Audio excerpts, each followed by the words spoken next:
जय जय राधारमण हरि बोल। जय जय राधारमण हरि बोल। जय जय राधारमण हरि बोल। जय जय राधारमण हरि बोल। हरे कृष्णा। सारे हरि भक्तों को मेरा प्रणाम।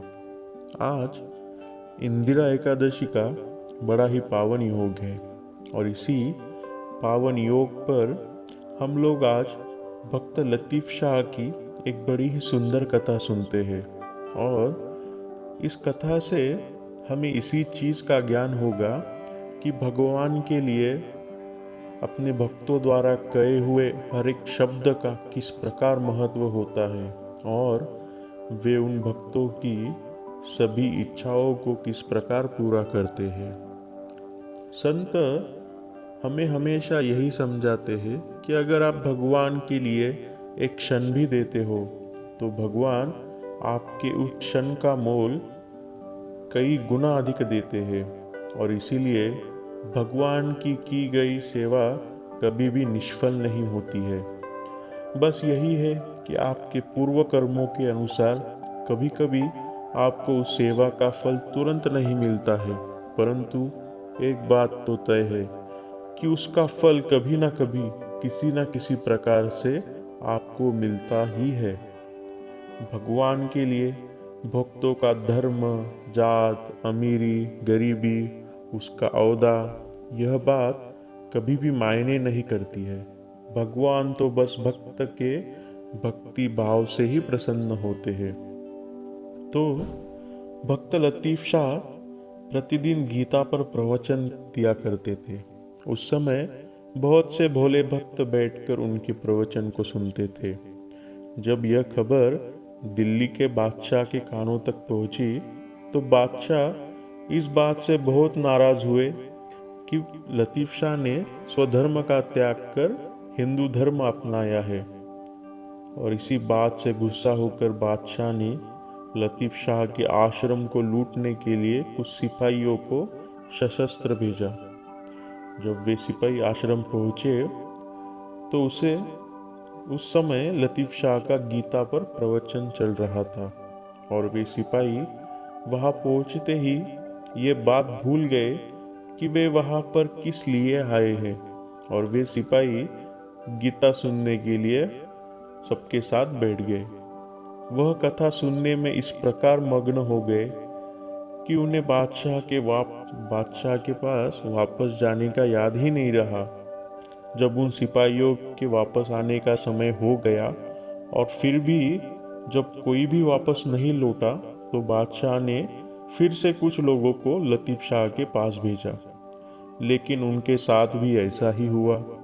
4 बार सेवकों को भेजने के बाद भी उनके आश्रम से एक भी सिपाही महल वापस नहीं आया था और इसीलिए बड़ा ही क्रोधित होकर बादशाह स्वयं उन भेजे हुए सिपाहियों के साथ न जाने क्या हुआ है यह देखने और लतीफ़ शाह के आश्रम को लूटने के लिए अपने सिपाहियों के साथ निकल पड़ा। आश्रम में प्रवेश करते ही प्रवचन दे रहे लतीफ़ शाह को बादशाह ने देखा। उस समय बादशाह बड़ा ही क्रोधित था और हैरानी की बात यह है कि शांत चित्त लतीफ़ शाह के चेहरे का वो अप्रतिम तेज देखकर बादशाह का गुस्सा शांत हो गया और वह भी सबके साथ प्रवचन सुनने के लिए बैठ गया। लतीफ़ शाह इस बात को जानते थे कि राजा के मन को शुद्ध करने की ज़रूरत है और उसके मन से उस भेद को मिटाना जरूरी है और इसीलिए लतीफ़ शाह ने अपने प्रवचन में बादशाह के मन को समझते हुए इस बात का ज्ञान दिया कि कुरान और गीता दोनों का अर्थ एक ही है। उनके प्रवचन से बादशाह को ज्ञान की प्राप्ति हुई। उसके मन से अज्ञानता के पर्दे दूर हो गए। तब बादशाह ने प्रवचन के अंत में लतीफ़ शाह से अपने अपराध के लिए क्षमा मांगी। लतीफ़ शाह जिस स्थान पर प्रवचन दे रहे थे उस स्थान पर दीवार के चारों ओर देवी देवताओं के चित्र लगे हुए थे।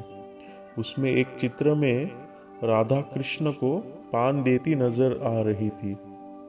इस चित्र को देखते हुए बादशाह ने लतीफ शाह से कहा कि राधा कृष्ण को पान लेने के लिए कह रही है, तो कृष्ण पान क्यों नहीं लेते? तब लतीफ शाह ने हंसकर भगवान श्री कृष्ण से पान खाने की प्रार्थना की। उस समय राधा के हाथ का हरा रंग गायब हो गया और कृष्ण के होठ लाल हो गए। हरि बोल।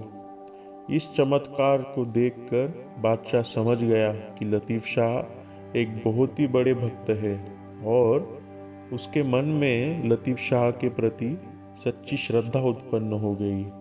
गौर हरि। देखो, चमत्कार कोई भक्ति का प्रचार करने का साधन नहीं है, इसीलिए संत कभी भी जानबूझकर ऐसे चमत्कार नहीं करते हैं। परंतु जब संतों से इस प्रकार से चमत्कार होते हैं तो वे भगवान की इच्छा से होते हैं, जिससे कि भक्तों को उन संतों पर विश्वास हो सके और उनकी दिव्यता और सामर्थ्य को वो समझ सके। जब कोई भी भक्त भगवान की भक्ति करते हैं तो भगवान भी अपने प्यारे भक्त की सभी इच्छाओं को पूरा करते हैं। और इसीलिए कहा जाता है कि जो भी भक्त होता है उसने हमेशा बहुत ही संभल कर और समझकर अपनी इच्छाओं को प्रकट करना चाहिए और अपने मुख से कभी भी किसी के लिए भी कुछ भी बुरा या अपशब्द ना निकले, जिसकी वजह से किसी की भी किसी भी प्रकार की हानि ना हो। इसका हमेशा ध्यान रखना चाहिए, क्योंकि भगवान तो भक्तों की हर एक इच्छा को पूरा करने के लिए हमेशा प्रयत्न करते हैं। तो यह भक्तों की जिम्मेदारी है कि वे किसी को भी किसी भी प्रकार की हानि ना पहुंचाए। मैं आशा करता हूँ सभी लोग भगवान श्री कृष्ण की इसी सच्चे प्रकार से मन से सेवा करें और भगवान आपकी सभी अच्छी अच्छी इच्छाओं को पूरा करे और हरि भक्ति में आप सभी और भी प्रगट हो जाओ। हरे कृष्ण कृष्ण कृष्ण हरे हरे, हरे राम राम हरे हरे, गौर प्रेमानंदे हरि हरि बोल। श्री कृष्णार्पणमस्तु। शुभम भवतु। श्री ही अस्तु।